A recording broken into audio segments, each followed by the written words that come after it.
Ayan mga idol, nandito tayo sa Barangay Isla sa San Carlos City at ating ihatid yung electric pan na napanalunan ni Catherine de Guzman. Mga idol, medyo nawala-wala po tayo sa paghatid pero at least nahanap natin mga idol. Ayan. Ayan mga idol, kunin na natin yung electric pan niya.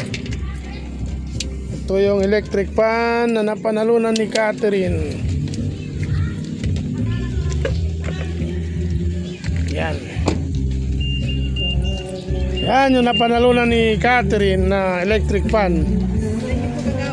Ayan, anong masasabi mo sa mga viewers natin dyan? Maraming salamat po Kagawad Bernabe the Twin. Pakipalo na po siya kasi maraming natutulungan po si Sir. Yun po. God bless po sir. Ayan, maraming salamat mga idol. Legit na legit yan. Pangalawang electric fan na diniliver natin ngayong araw. Alright, thank you.